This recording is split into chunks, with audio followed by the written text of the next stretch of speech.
Hello বন্ধুরা, জ্ঞানজ্যোতি coaching সেন্টারের পক্ষ থেকে তোমাদের সকলকে জানাই আরও একবার স্বাগত।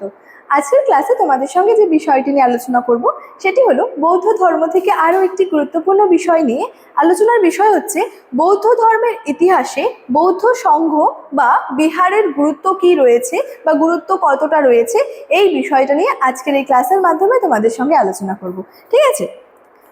আচ্ছা, তবে আজকের ক্লাসটি শুরু করার আগে তোমাদেরকে একটা ছোট্ট ইনফরমেশন দিয়ে রাখি। দেখো, তোমরা যারা যারা ভাবছো আমাদের সঙ্গে এই সেমিস্টারে অনলাইনে যুক্ত হবে, তারা কর্নারে দুটো নাম্বার দেখতে পাচ্ছ, 7076398606 এবং 6295916282।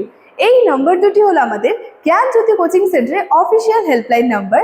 তোমরা যারা যারা ভাবছো আমাদের সঙ্গে অনলাইনে যুক্ত হবে, নাম্বার দুটির মধ্যে কিন্তু যে কোনো একটি নাম্বারে যোগাযোগ করে আমাদের সঙ্গে যুক্ত হয়ে যেতে পারো। এবারে তোমাদের কোর্স ফি সম্পর্কে একটু বলে রাখি। দেখো, তোমাদের কোর্স ফি যেটা আগে ছিল সেটা ছিল হচ্ছে 1199 রুপিস, কিন্তু এই কোর্স ফিটা এখন কিন্তু তোমাদের পে করতে হচ্ছে না। তোমাদের জন্য কিন্তু একটা অফার রাখা হয়েছে। অফারটা কি? অফারটা হলো তোমরা কিন্তু মাত্র 99 রুপিস রেজিস্ট্রেশন ফি এর বিনিময়ে কিন্তু তোমাদের যে পুরো কোর্সটা রয়েছে সেই পুরো কোর্সটা কিন্তু ক্লিয়ার করে নিতে পারছো। ঠিক আছে? এবং এই যে অফারটা রাখা হয়েছে, এই অফারটা কিন্তু প্রথম 100 জন স্টুডেন্টসের জন্য কিন্তু রাখা হয়েছে।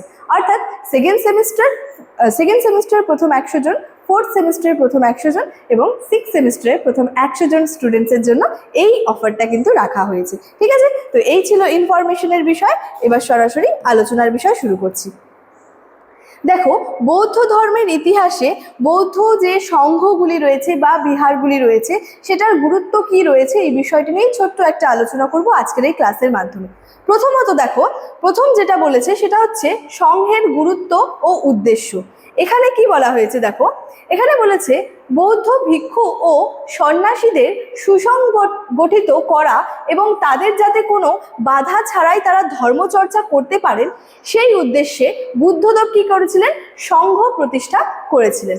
বুদ্ধদেব অর্থাৎ এখানে কিন্তু গৌতম বুদ্ধের কথা কিন্তু বলা হচ্ছে, যিনি কি বৌদ্ধ ধর্মের কিন্তু প্রবর্তক ছিলেন। তাই এই যে বৌদ্ধ ধর্মের প্রবর্তক গৌতম বুদ্ধ, তো তিনি কি করেছিলেন যে বিভিন্ন কিন্তু সংঘ বা যেটাকে বিহার বলা হয় সেটা প্রতিষ্ঠা করেছিলেন। ঠিক আছে?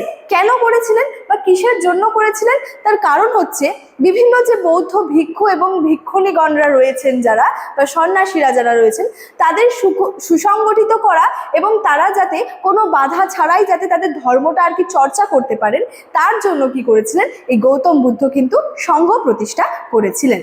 এছাড়াও কি বলছে, যেগুলিকে আর কি বিহার বলা হয় বা সংঘারাম কিন্তু বলা হয়। তাহলে এই যে সংঘ, বৌদ্ধ বিহার বা সংঘারাম বা এই যে বৌদ্ধ সংঘ, এই বিষয়গুলো কিন্তু সেম জিনিস। ঠিক আছে? এখানে কি বলছে দেখো, বৌদ্ধ শিক্ষা এবং সাধনার প্রধান আর কি কেন্দ্র হিসেবে কিন্তু কাজ করতো। তাহলে এই যে সংঘগুলি গৌতম বুদ্ধ প্রতিষ্ঠা করেছিলেন, এগুলো কিভাবে কাজ করতো? বৌদ্ধ শিক্ষা ও সাধনার প্রধান কেন্দ্র হিসেবে কিন্তু কাজ করতো। তাহলে গৌতম বুদ্ধ ছিলেন বৌদ্ধ ধর্মের প্রবর্তক, তিনি কি করেছিলেন? বিভিন্ন যে সংঘ বা বিহার কিন্তু প্রতিষ্ঠা করেছিলেন।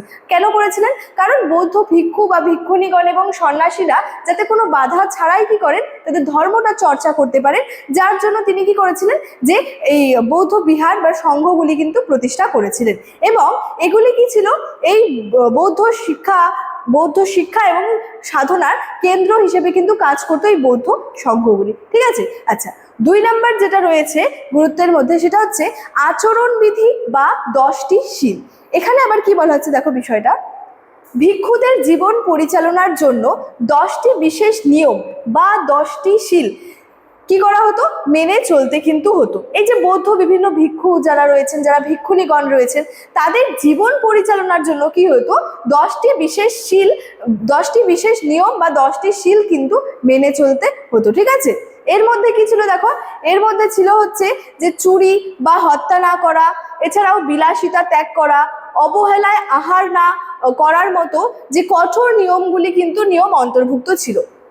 অর্থাৎ বৌদ্ধ ভিক্ষুণীগণরা যাতে তাদের জীবন পরিচালনাটা আর কি করতে পারে, জীবন পরিচালনার জন্য কি করতো, 10টি বিশেষ নিয়ম বা 10টি শীল মেনে চলতো। তো সেই 10টি শীলের মধ্যে কি কি বলা হচ্ছে সম্পূর্ণটা না হলেও কিছু কিছু জিনিস দেখো এখানে বলেছি, যে এর মধ্যে একটা হলো হচ্ছে চুরি না করা বা হত্যা না করা, তারপরে হচ্ছে বিলাসিতা আর কি ত্যাগ করা, অর্থাৎ যারা বিলাস ব্যসনে মগ্ন হয়ে থাকেন সেই বিলাসিতাকে ত্যাগ করতে বলা হচ্ছে।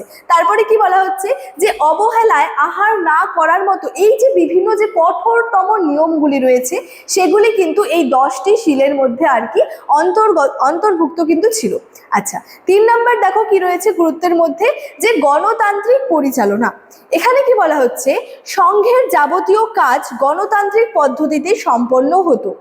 ভিক্ষুরা আলোচনার মাধ্যমে নিজেদের মঠাধ্যক্ষ নির্বাচন করতেন এবং বিভিন্ন উপসমিতি গঠন করে দায়িত্ব বন্টন করতেন। তাহলে এই যে বৌদ্ধ ভিক্ষু এবং ভিক্ষুণীগণরা রয়েছেন তারা কি করতেন, বিভিন্ন উপসমিতি গঠন করে কি করতেন, তাদের দায়িত্বগুলা বন্টন করে নিতেন। যে কোনো সিদ্ধান্ত গ্রহণের ক্ষেত্রে নির্দিষ্ট সংখ্যক কিন্তু ভিক্ষুর উপস্থিতি থাকা আর কি বাধ্যতামূলক ছিল। অর্থাৎ কোনো একটা সিদ্ধান্ত গ্রহণের ক্ষেত্রে কি হচ্ছে, যে নির্দিষ্ট সংখ্যক যে ভিক্ষুরা রয়েছেন যারা, তাদের কিন্তু উপস্থিত থাকাটা একটা বাধ্যতামূলক কিন্তু ছিল। তাহলে দেখো বৌদ্ধ বিহার এবং সংঘের যে বিভিন্ন যে গুরুত্বগুলি রয়েছে তার মধ্যে থেকে কিছু গুরুত্ব নিয়ে কিন্তু আজকের এই ক্লাসের মাধ্যমে তোমাদের সঙ্গে আলোচনা করলাম, এবং আজকে আমার আলোচনার বিষয় কিন্তু এতটাই ছিল।